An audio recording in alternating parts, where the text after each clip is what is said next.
Jakarta. Alhamdulillah kemarin pulang ke Indonesia, ke Jakarta dengan lancar. Ibu dalam keadaan yang terlihatnya baik, alhamdulillah. Dan saya pikir ibu hanya masuk ke ruang rawat inap biasa. Jadi setelah sampai mendarat di Bandara Jakarta, Bandara Soekarno-Hatta, kami langsung bawa ke rumah sakit. Ternyata dokter mengatakan ibu harus di ICU lagi, dikarenakan untuk observasi. Dan sampai hari ini masih terus dipantau oleh dokter. Memang ibu ada jantung ya, teman-teman semua mohon doanya, dan disertai dengan penyakit-penyakit lainnya. Jadi sampai hari ini masih terus pengobatan lanjutan lah. Tadi saya juga sempat tanya sama dokter sampai kapan di ICU lagi. Kemudian dokter mengatakan kami belum tahu, tapi ya kalau bisa lebih cepat keluar dari ICU lebih baik tentu saja. Karena ibu ini pasca henti jantung ya, pasca kardiak keras, gagal jantung. Jadi masih sangat rentan sehingga memang harus terus diawasi 24 jam seperti itu. Tapi yang buat saya lebih tenang tentu keadaan ibu saat ini lebih baik jauh dibanding dengan ketika berada di ICU di Kota Mekah. Ketika berada di ICU di Kota Mekah, badannya dingin gitu ya pada hari pertama koma di rumah sakit. Kemudian kulitnya kuning, pucat, nggak kayak kita nih kulit yang ada warnanya gitu. Tapi semua alhamdulillah sudah terlewat. Yang berada di Kota Mekah sudah luar biasa ya, semua kejadian itu masih terekam jelas di kepala saya karena saya ngelihat semuanya setiap detiknya, dari mulai henti jantungnya, dari mulai mereka CPR ya menekan-nekan dada ibu saya, dari mulai ibu saya dingin, dari mulai ibu saya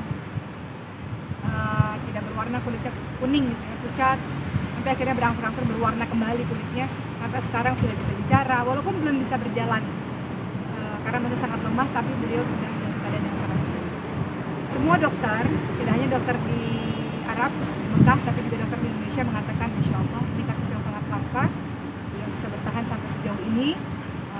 Maka terus diberikan support untuk ibu, karena kalau kita berikan support, karena yang paling penting bagi orang sakit itu salah satunya adalah semangat hidup ya, semangat untuk sembuh itu nggak boleh hilang, itu harus diberikan oleh orang-orang sekitar. Maka tadi dokter berpesan sebelum saya datang ke tempat ini untuk syuting tadi, saya sama Richie sama Rian ada di ICU, dan tadi dokter berpesan kepada kami untuk terus memberikan semangat kepada ibu. Jadi kalau teman-teman tanya keadaan ibu bagaimana sekarang, alhamdulillah beliau berbicara, beliau memahami. Kalau saya tanya ibu kenapa kemarin terjadi di Mekah, ya, ibu hanya menjawab kecapean, ibu nggak tahu apa-apa.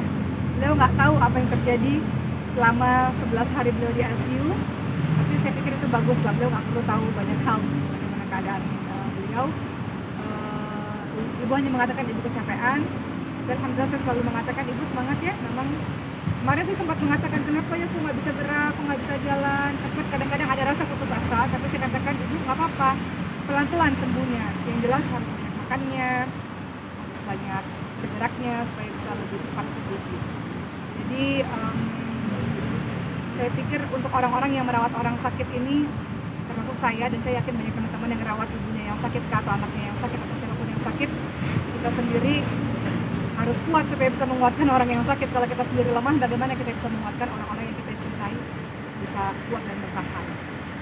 Oke, kemarin sempat bilang sendiri mungkin di sejak lama atau gimana?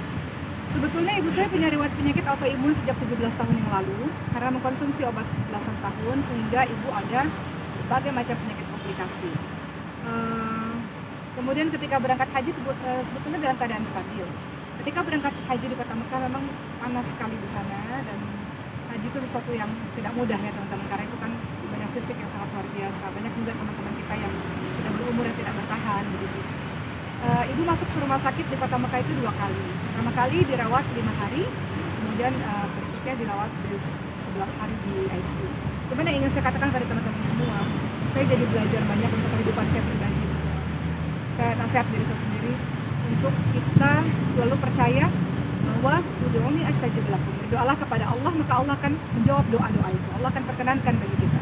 Dan doa terbaik salah satunya adalah di sepertiga malam terakhir.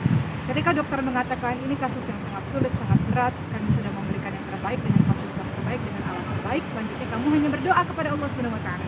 Ketika saya sampaikan itu kepada adik saya, Dokter Cindy, beliau katakan sebetulnya itu dokter sudah gitu, maksudnya keluarga menerima apapun yang terjadi, Mbak Oki, kata beliau begitu. Kemudian yang saya lakukan adalah Saya pergi jam 2 pagi ke depan Ka'bah karena kebetulan rumah sakit kami satu gedung dengan hotel dan berdepan atau berhadapan dengan Masjidil Haram, Ka'bah. Berhadapan dengan Ka'bah istilahnya.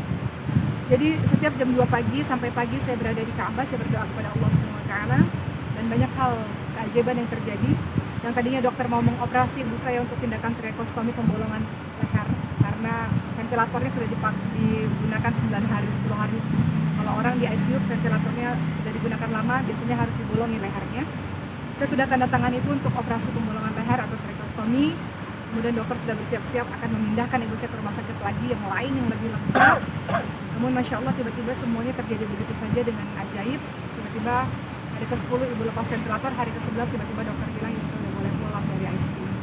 Jadi sebenarnya yang saya ceritakan kepada teman-teman ini lebih kepada hikmah dalam kehidupan yang saya jalani, bahwa selama ini mungkin kita sering dengar dari orang-orang ada keajaiban ini, keajaiban itu, tapi saat ini saya mengalami sendiri bahwa Masya Allah ada banyak hal terjadi di ICU, tapi ada banyak hal terjadi dengan kekuatan doa, dan itu bukan doa saya sendiri, teman-teman semua.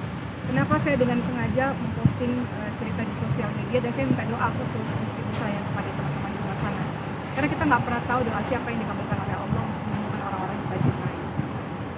Begitulah, sekarang ibu saya, dokter dan suster di kota Mekah mengatakan, nanti banyak-banyak sujud syukur kepada Allah, sekarang kamu pergi ke Ka'bah, kemudian beribadahlah kepada Allah, banyak bersedekah kepada orang sebagai wujud rasa terima kasih atas keajaiban yang Allah berikan kepada kita. Jadi ya mudah-mudahan kisah ini membuat saya menjadi orang yang lebih baik, karena saya lihat istilahnya kematian depan mata dan Allah istilahnya memberikan kesempatan lagi gitu. Semua terjadi di depan mata saya, jadi saya mau jadi orang lebih baik. Teman-teman doain ya, semoga dengan kejadian ini ada hikmah yang baik yang bisa saya ambil. Oke, kabarnya ibu juga ada ini ya, kamu pernah wisuda Quran. Oh Itu boleh iya, dijelasin betul. gitu? Ibu saya dalam keadaan koma di rumah sakit di ICU. Namun dokter mengatakan walaupun dia koma tapi dia dengar. Jadi kamu bisa berdoa apapun dan kamu bisa baca Quran sesuka hatimu. Jadi setiap kali saya baca Quran, ibu saya menangis, teman-teman semua. Jadi keluar air matanya pada saat matanya terpejam. Jadi saya tahu bahwa walaupun orang koma dia masih bisa mendengar. Karena bagaimana mungkin air mata itu bisa mengalir.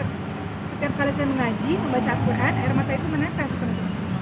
Saya ingat beberapa hari kemudian ibu saya bisa membuka matanya.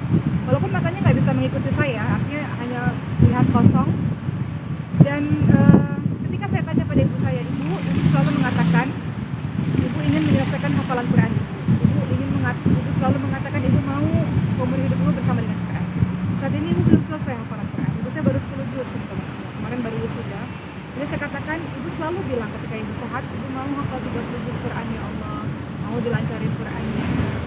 Saya katakan pada ibu harus punya semangat untuk itu. Ibu belum selesai hafalannya, jadi ibu semangat ya. Dalam keadaan di ICU itu beliau mengangguk.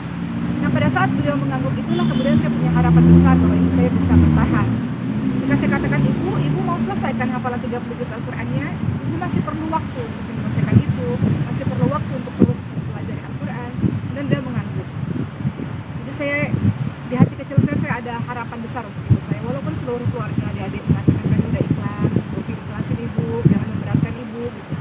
Semua teman-teman mengatakan begitu, keluarga mengatakan begitu, adik-adik, Richie, Cindy, semuanya sudah dalam kondisi yang ikhlas dengan apapun yang terjadi, ridha dengan apapun yang terjadi.